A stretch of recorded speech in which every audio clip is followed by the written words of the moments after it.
Bonjour, j'espère que vous allez bien, c'est Mehdi Invest. C'est quoi le métaverse? Jusqu'à présent, il n'y a aucune définition finale à ce que c'est le métaverse. C'est un concept en cours de développement et qui évolue rapidement. Ce qu'on sait, c'est que le métaverse n'est pas juste une game, c'est plus que ça. C'est un portail vers de nouvelles connexions et interactions sociales. De nos jours, un adulte passe plus que 2 heures par jour sur les réseaux sociaux et sur son téléphone, en gros dans le monde digital, ce qui est équivalent à environ 7 ans de sa vie. Bien sûr, cette moyenne est plus élevée chez les jeunes et a tendance à augmenter avec le temps. Et le problème, c'est que l'expérience du monde digital est très limitée et pas assez immersive. Vous avez sans doute compris le rôle du métaverse qui est une continuation de notre migration vers le monde numérique. Et la prochaine étape, c'est que le métaverse nous emmène dans un univers parallèle et crée une réelle expérience digitale pour tous les utilisateurs. Vous allez peut-être me dire que cela existe déjà à travers les games VR et autres, mais pas tout à fait. La différence entre une game du style Fortnite ou World of Warcraft et le métaverse du Web3 est la propriété digitale. En jouant à Fortnite, tous les skins et les outils gagnés ou achetés au sein du jeu restent bloqués là-dedans, c'est-à-dire qu'ils appartiennent à l'entreprise qui a créé la game. C'est aussi l'entreprise qui régit toutes les règles de sa game. Du coup, on n'a pas vraiment une expérience immersive ou bien un esprit de communauté au sein de cette game. Par contre, dans le metaverse, c'est la communauté qui détermine les règles en votant et en participant au système de la gouvernance. Dans le metaverse, on est vraiment propriétaire de tous les atouts digitaux, c'est-à-dire si j'ai un skin, je peux l'avoir sous forme de NFT et puis être vraiment en possession de ce skin-là, c'est-à-dire que je peux le revendre, bien le réutiliser, en faire ce que je veux. Beach Country est un projet sur Kusama et sera bientôt lancé sur Polkadot aussi. Leur objectif est de permettre aux utilisateurs de créer leur propre espace, c'est-à-dire leur propre métaverse, sans avoir besoin de connaissances en ingénierie informatique ou bien en design 3D. Ils vont te permettre aussi de créer ta propre collection NFT en quelques clics, ce qui est quand même énorme. Pour construire son propre métaverse sur BitCountry,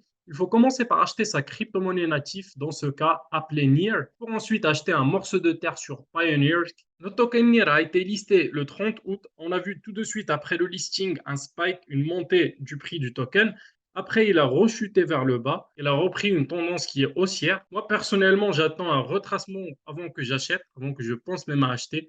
J'attends plutôt qu'il retrace vers le niveau 50 ici du Fibonacci, c'est-à-dire au prix de 0,31 centimes de dollar. Et l'idéal serait que j'achète dans cette zone ici jaune, que j'ai marqué en jaune, c'est-à-dire entre le 0,25 et le 0,28. Une fois que le trading des landes commence, parce que là, ce n'est pas encore le cas, il n'y a pas de land disponible pour achat. Une fois que ça commence, vous pouvez être propriétaire, c'est-à-dire que vous pouvez acheter votre morceau de terre sur le metaverse en utilisant le token NIR. Et puis, vous pouvez construire ce que vous voulez dedans. À vous d'être créatif et construire ce que vous voulez. Vous pouvez construire en utilisant les outils déjà disponibles dans le metaverse. L'univers de BitCountry ressemble pas mal à Minecraft. Vous pouvez aussi placer les NFT que vous avez dans votre wallet sur votre plan et le personnaliser à votre goût. Cet écosystème ingénieux de divers mini-métaverses construits au sein d'un grand métaverse va donner un espace pour les professionnels pour vendre leurs biens et leurs services. Par exemple, si vous êtes une entreprise qui vend des t-shirts, vous pouvez ouvrir votre boutique et vendre directement dans le metaverse, mais pas que. Cet espace serait aussi dédié aux influenceurs qui peuvent créer un espace pour eux et leurs followers. Les différentes communautés qui utilisent souvent Discord ou Telegram pour communiquer entre eux peuvent aussi personnaliser leur propre espace dans le metaverse, créer de nouvelles dynamiques et utilités comme des systèmes de vote et des activités ou encore des jeux de communauté. Bref, je vous laisse imaginer tout ce qu'on peut faire dans le monde parallèle. Maintenant, on va se rendre sur le site BitCountry Pioneer, lien dans la description, où je vais vous faire un tuto sur comment naviguer sur le metaverse. On doit d'abord connecter notre wallet polkadot.js. Wallet, accepter les termes et les conditions. Polkadot.js, mon compte. On peut aller visiter la map. Et ce qu'on voit, c'est que la plupart des blocs, la plupart des parcelles ne sont pas encore disponibles. Ils sont ici en gris. Il n'y a qu'un seul ici au milieu, le 00 qui est disponible. On dit qu'il est disponible sur le réseau, mais on n'a pas encore commencé les enchères pour l'acheter. Bah, d'après ce que j'ai compris, c'est que tous les parcelles, ici les parcelles du Metaverse, vont être vendues aux enchères. Plus on s'approche du centre, je pense, plus ça va être bien, ça va être coûteux, je pense. Ensuite, on va se rendre sur le volet staking. On a toujours un tutoriel qui vient nous montrer comment faire. Ici, on peut venir pour le staking ou on peut staker le coin NIR pour gagner du bit. Alors, ça sert à quoi ce bit token? En fait, c'est le token qu'on utilise pour payer, pour construire. Quand on veut construire un bloc, c'est le même système que Minecraft, c'est-à-dire qu'on construit nos différents blocs. À chaque bloc va nous coûter du bit. Et pour obtenir ce bit, il faut venir et staker du NIR. On voit que chaque round, chaque 10 heures à peu près, on a une quantité de bits qui est distribuée sur les stakers du NIR. On a ici, par exemple, 400 000 bits qui sera distribué sur les 7 000 contributeurs. Je ne sais pas, après, il faut faire les maths pour voir combien on peut gagner de bits en stakant, par exemple. On a minimum, il faut staker 100 NIR. En stakant 100 NIR, combien on peut avoir de bits. Mais j'imagine si on stake du NIR et qu'on le laisse pour un certain temps, ça va nous générer pas mal de bits. En fait, si on le laisse, par exemple, un mois, c'est suffisant pour que tu construis ta maison dans le metaverse ou bien ton institution ou ce que tu veux. Et après, on va se rendre sur la marketplace. J'imagine que c'est là où on vend, on achète tous les NFT, tous les outils.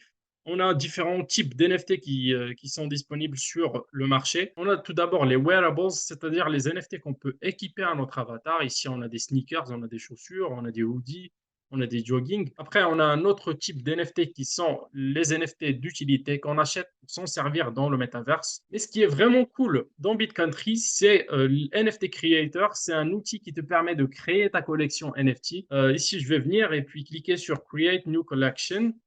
On a toujours le tutoriel. Et puis, je vais entrer mon nom de collection, Mehdi NFTs.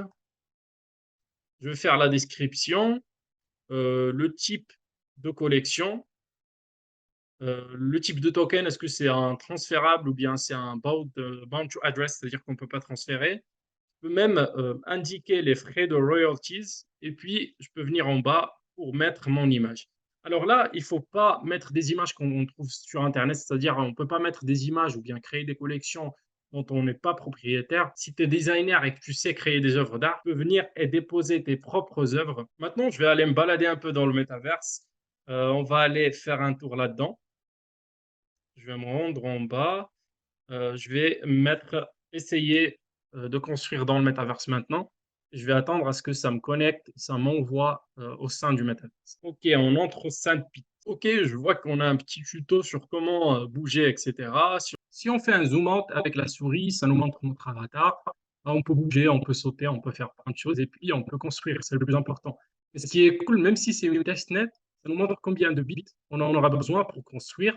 Si on construit notre premier bloc, ça nous coûte peu, que 0,02 bits. Mais plus on construit, plus ça devient plus cher. Au final, Bitcoin ressemble à une version améliorée de Minecraft, mais avec sa propre économie à l'intérieur. Voilà, avec ceci, on arrive à la fin de la vidéo. J'espère qu'elle vous a plu. Si oui, n'oubliez pas de mettre un like et à vous abonner. À tout à l'heure.